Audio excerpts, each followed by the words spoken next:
বিশ্বাস কৰিছে তেতিয়াহ'লে কেতিয়াও আপোনালোকে জনজাতিকৰণ নাপায়। কংগ্ৰেছৰ তললৈ গৈ কংগ্ৰেছৰ ভৰিত ধৰি বা বিজেপিৰ ভৰিত ধৰি বিজেপিৰ লেম্প হৈ যদি কোনোবাই ভাবিছে যে কোচ ৰাজবংশী বা অন্য জাতিৰ কাৰণে জনজাতিকৰণ আমি আনিব পাৰিম, সৰ্বানন্দ সোণোৱালৰ বন্দুক হৈ জনজাতিকৰণ আনিব পাৰিম, নৰেন্দ্ৰ মোদীৰ বন্দুক হৈ জনজাতিকৰণ কৰিব পাৰিম, তেতিয়াহ'লে মই ভাবোঁ যে সেইটো ভুল কৰিছে।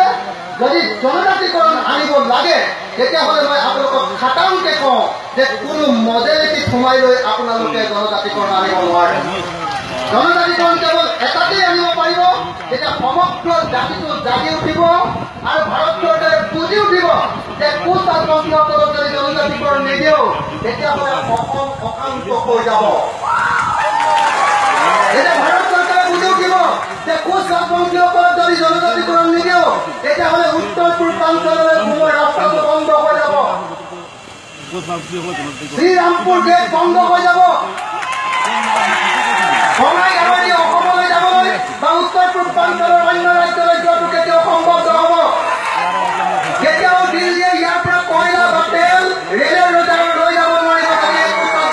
জাগি উঠে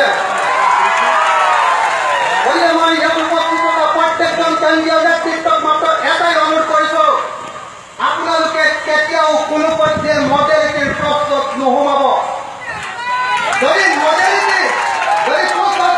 মডেলিটিৰ কাৰণে কথা কয় তেতিয়াহ'লে ভাৰতবৰ্ষত 1000তকৈ বেছি জাতিক জনজাতিকৰণ দিব লাগিব আৰু তেতিয়াহ'লে কোনো পৰ্যায়ে ভাৰত চৰকাৰে জনজাতিকৰণ নিদিয়ে ইমান জাতি। গতিকে মডেলিটিৰ কথা ক'লে আপোনালোকে 1000 বছৰতো কেতিয়াও জনজাতিকৰণ নাপায়। সেইকাৰণে মই আপোনালোকক সকলোকে আহ্বান জনাইছো, কোনো মডেলিটিৰ কোনো দৰকাৰ নাই। কোচ ৰাজবংশী দেখিলে জনজাতি হয়, তেখেতসকলৰ মুখখন দেখিলে তেওঁলোকক জনজাতি যেন লাগে। কোচ ৰাজবংশীৰ মাসকলে যিখন এই পিন্ধি থাকে পাতালি, আমি মেখেলা বুলি কওঁ, যিখন পাতালি পিন্ধি থাকে সেই পিন্ধি থাকোঁতে ধৰিব পাৰি যে তেওঁলোক জনজাতি হয়নে নহয় ৰাজ্যখন। গতিকে বেলেগৰ চাৰ্টিফিকেট নালাগে, আমি জনজাতি হয়। গতিকে এতিয়া আৰু 96ত আমাক জনজাতি স্বীকৃতি দিয়ে দিলে, তাৰ পাছত আৰু নতুনকে কোনো মডেলিটিৰ প্ৰশ্ন নাই। এটাই কথা, এটাই সিদ্ধান্ত, যদি কোচ ৰাজবংশীক জনজাতি নিদিয়ে তেতিয়াহ'লে বঙাইগাঁৱেদি এখনো ট্ৰাক ওলাই যাব নোৱাৰিব। কোচ ৰাজবংশীক যদি জনজাতিকৰণ নিদিয়ে এখনো ৰেল গাড়ীয়ে অসমৰ মাটিৰ তলৰ পৰা তেল লৈ যাব নোৱাৰিব দিল্লীৰ পিনে। এখনো ৰেল গাড়ীয়ে অসমৰ মাটিৰ পৰা কয়লা লৈ যাব নোৱাৰিব। এখনো ৰেল গাড়ীয়ে অসমৰ মাটিৰ পৰা চুনশিল লৈ যাব নোৱাৰিব, য'ৰ পৰা চিমেণ্ট নোলায়। কেৱল এটাই কথা কওক যে কোচ ৰাজবংশীসকলক যদি জনজাতিকৰণ নিদিয়ে তেতিয়াহ'লে উত্তৰ পূৰ্বাঞ্চললৈ সোমোৱা ৰাস্তাটো বন্ধ। সেইকাৰণে মই বাৰম্বাৰ এটা কথা কওঁ, আপোনালোকে পইচা খৰচ কৰি আহি বঙাইগাঁৱত আন্দোলন কৰিব নালাগে। আপোনালোকে ৰেল ভাড়া কৰি দিল্লীলৈ যাব নালাগে। আপোনালোকে বাছ ভাড়া কৰি গুৱাহাটীলৈ যোৱাৰ কোনো প্ৰয়োজন নাই। আপোনালোকে কেৱল এটাই কাম কৰক, আপোনালোকৰ মাজেদি যিমান ৰাষ্ট্ৰীয় ঘাইপথ গৈছে, আপোনালোকৰ মাজেদি যিমান ৰেল পথ গৈছে, প্ৰত্যেকটো ৰেল পথত আপোনালোকে পাল পাতি পাতি বহি দিয়ক।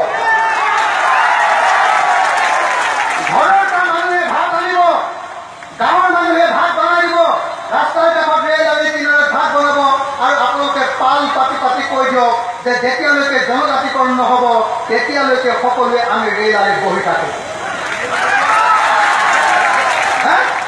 ৰুবৰ সময়ত মাইকী মানুহ যদি পথাৰলৈ যাব আৰু হাল বাবৰ সময়ত মতা মানুহটো পথাৰলৈ যাব, বাকী সময়খিনি ৰেল আলিত বহি থাকিব আৰু ক'ব যে যেতিয়ালৈকে জনজাতিকৰণ নহ'ব তেতিয়ালৈকে ৰেল বন্ধ। যেতিয়ালৈকে জনজাতিকৰণ নহ'ব তেতিয়ালৈকে এইফালেদি উত্তৰ পূৰ্বাঞ্চললৈ একো বস্তু নিবলৈ দিয়া নহ'ব।